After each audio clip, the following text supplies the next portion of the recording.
Good afternoon. If you watched my video about the carport with my declaration that it's done, I have a little bit of an update for you. My declaration was a little bit premature. I figured out that with the van parked there, I have to walk around the back of the van and get my feet muddy. I can't walk on the sidewalk over there without going out here in the dirt. So I wind up with muddy feet.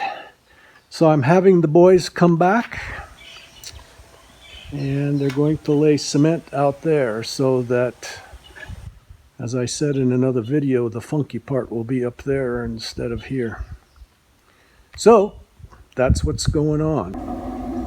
But what I wanted to talk to you about today, for those of you who are interested in living in Mexico or moving to Mexico or being retired in Mexico, I went to the doctor today. And so I thought I'd tell you about the experience of going to the doctor here in Ajijic, Mexico.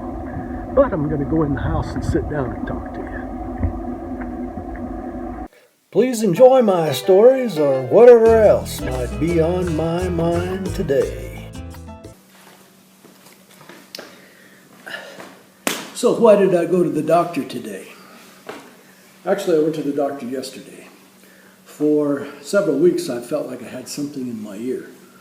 And I've had this problem before that the wax builds up in there and then I get an infection. So I went to the doctor, and that's the doctor who several years ago told me, never put anything bigger than your elbow in your ear. And I tried that, and so I use a Q-tip.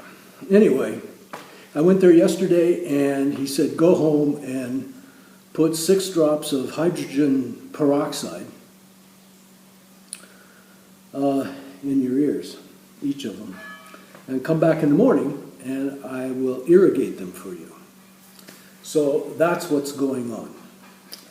No big medical situation with me. Just getting the wax cleaned out of my ears. I don't mean to gross you out about waxing my ears, but that's what's going on.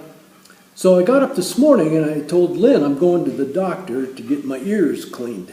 And she says, well, I'd like to go along. I think I might have a bladder infection.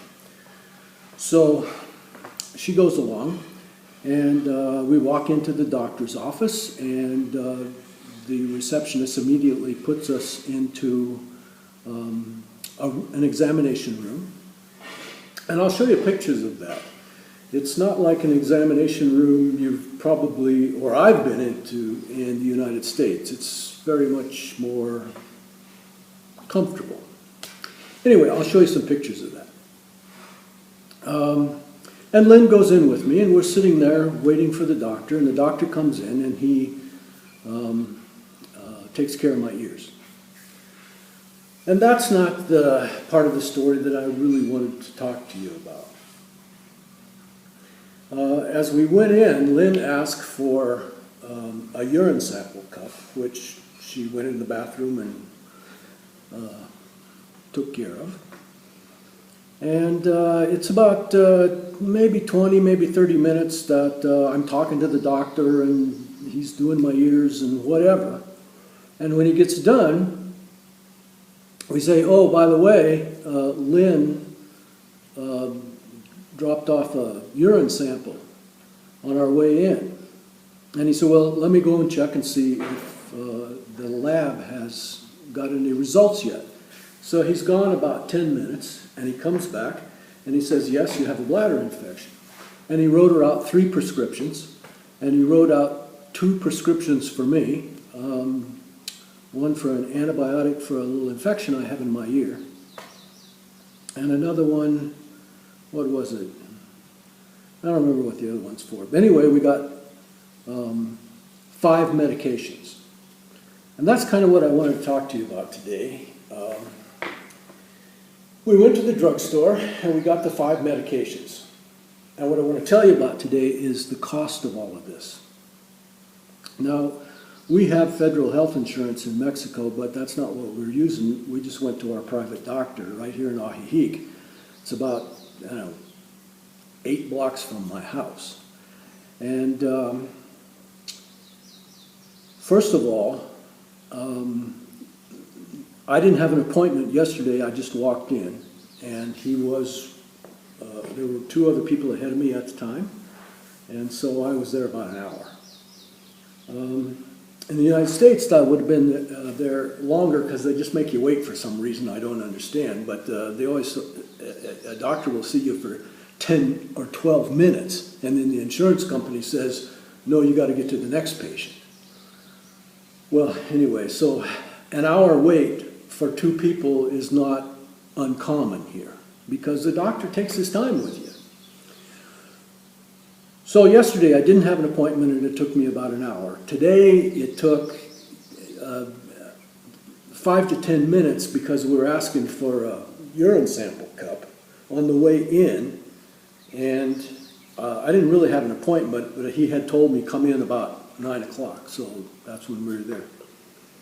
And Lynn didn't have an appointment at all, but she's sitting in the examination room there with me the whole time they're cleaning up my ears, and at the end we say, oh, by the way, here's another patient.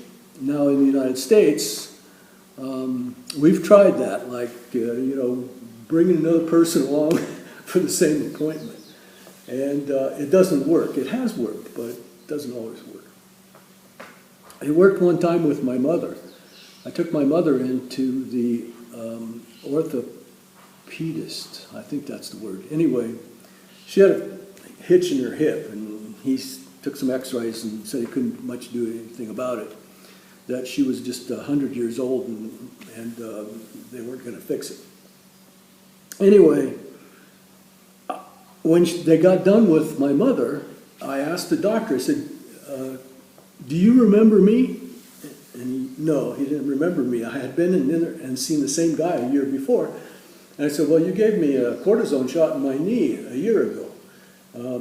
What's the chances of getting another one? And he said, well, yeah, we could probably do that. And he went in, he left and came back in about 10 minutes later. And in the meantime, a nurse came in and laid down the big needle and whatever they put in the needle.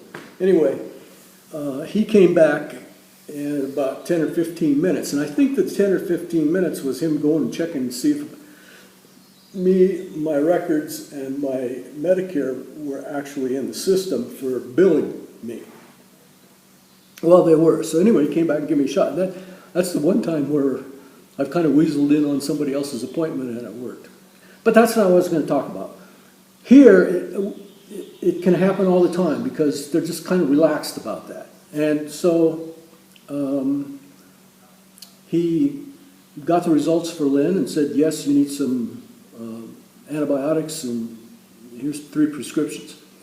So the bill for the both of us, me seeing him yesterday and today and having my ears irrigated and getting a couple of prescriptions, and Lynn going and getting a urine sample and a lab report and all of that, and the bill was 750 pesos. Now the exchange rate today, I looked it up, it's 19.4. I used 19 because you never get exactly the exchange rate when you're getting money out of an ATM or I have a Capital One debit card that accesses an online account.